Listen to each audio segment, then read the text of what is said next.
माँ पार्वती के पास। बोले कि माता जी एक बात कहे, बड़ा संकोच आ रहा है। बोले कि नारद जी क्या बात है? संकोच इसलिए आ रहा है कि आजकल के जो जितने भी स्त्रियां हैं और स्त्रियों से पति जितने भी पुरुष हैं सब बात बताते हैं। पुरुष लोग इतने पूरे पूरे बात स्त्रियों को नहीं बताते हैं घर परिवार को। पार्वती जी बोले कि आज तक ऐसा बात नहीं है तुम लोग। आप कैसे कह रहे हैं? आप हमको सुना दीजिएगा, या भगवान शंकर जी को सुना दीजिएगा कि तो घर में बात बढ़ जाएगी उस समय। बोले कि नहीं, बात तो सही कह रहे हैं। कैसे बात सही कह रहे हैं? नारद जी जाकर कह दिए कि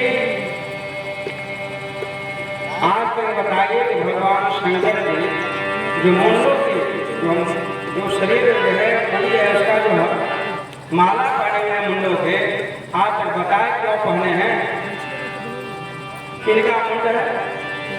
बोला कि आज तक नहीं बताया है बात हमको। तो नारद जी बोले कि हम कहे थे ना कि पूरा पूरा बात नहीं बताते हैं। ये बात लेकर के पार्वती जी के मन में आ गया कि आधी जाकर तो शंकर से पूछेंगे उनसे महाराज से कि आप मुंडों की माला किनका पहने हैं, आज तक बताएं क्यों? जाकर के शंकर जी से मिले।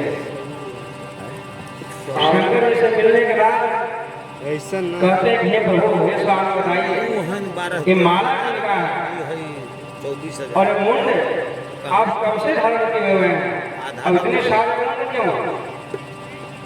शंकर जी बोले कि देखो हम अमर है और ये मुंड जो है वो तुम्हारा ये है पार्वती, आपका ही है, दूसरा का नहीं है।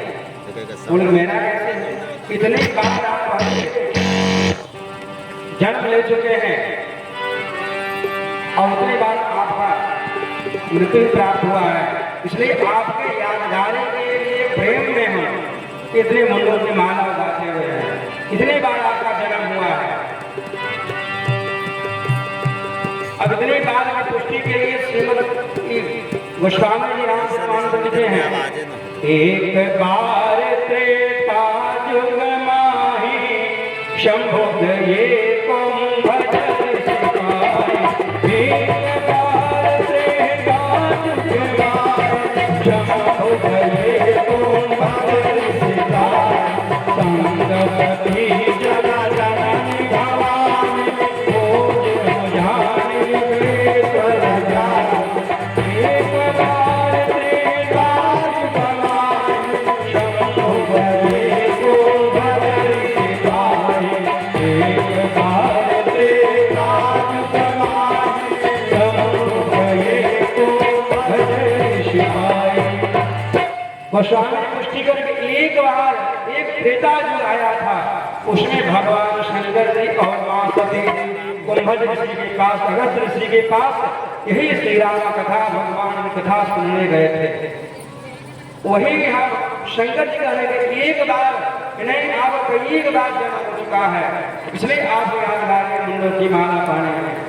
तब वहां पार्वती जी क्या कहते हैं कि बताइए कि आपका मृत्यु क्यों नहीं होता, आप मरते क्यों नहीं, हम लोग मर जाते हैं क्यों? तब वहां कहते हैं भगवान शंकर जी कि हम अमर हैं। अमर कैसे हो गए, हम लोग अमर क्यों नहीं हो सकते हैं? तब वहां कहते हैं कि एक अमर कथा है, और अमर कथा क्या है? भगवान की कथा। वही कहते हैं कि अमर कथा हमको भी श्रवण कराइए। और अमर कथा बोले कि ऐसा एक जगह होना चाहिए, ऐसा स्थान होना चाहिए कि जहाँ दूसरे कोई जीव न हो। तो एक हिमालय की गुफा में गए भगवान शंकर जी और पार्वती जी, वहां जाकर के अमर कथा उनको श्रवण कराने लगे। जिस तरह से अमर कथा श्रवण कराने लगे वो शब्द रखे प्रारंभ में कि आपको होगा हाँ हाँ करना पड़ेगा।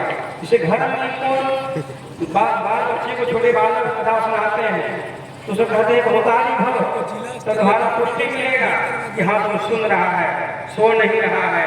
उसी प्रकार से भगवान शंकर जी माँ पार्वती को भी कहे कि आपको होतारी भरना पड़ेगा। बोले कि हाँ महाराज ठीक है, हम होतारी भरेंगे। जैसे हमारे घर में कथा प्रारंभ हो गया भगवान के, वो कथा क्या है? ये कथा आपको श्रीमद् भागवत में विशेष रूप से है और देवी भागवत में भी आती है। ये कथा अमर कथा के नाम से, और श्रीमद् भागवत अमर कथा ही है। भगवान की कथा जो है वो अमर कथा है। जब जैसे दशम स्कंद में प्रवेश किए तो माँ पार्वती के आंख झप गए, और प्रथम स्कंद से लेकर के दशम स्कंद तक के भगवान कृष्ण के जन्म की कथा सुनने के बाद उनका आंख झप गए, और उन लोग माँ पार्वती और शंकर जी एक वहां सुगी के अंडा का रखा हुआ था।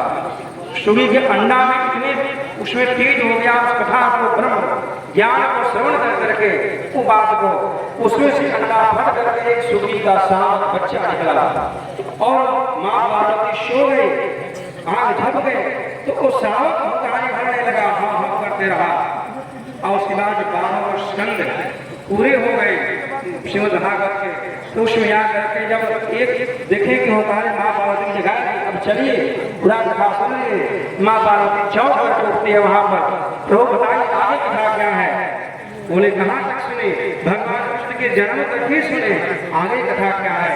तो बोले कि पूरी लीला कर चुके, आगे कुछ बढ़ने के बाद महाकाल जो लीला किए, आगे जाके बहुत अनेक प्रकार की लीला किए, उसका वंश का भी उद्धार किए। बोले हम ऐसा कुछ नहीं सुने। तो सुना कौन?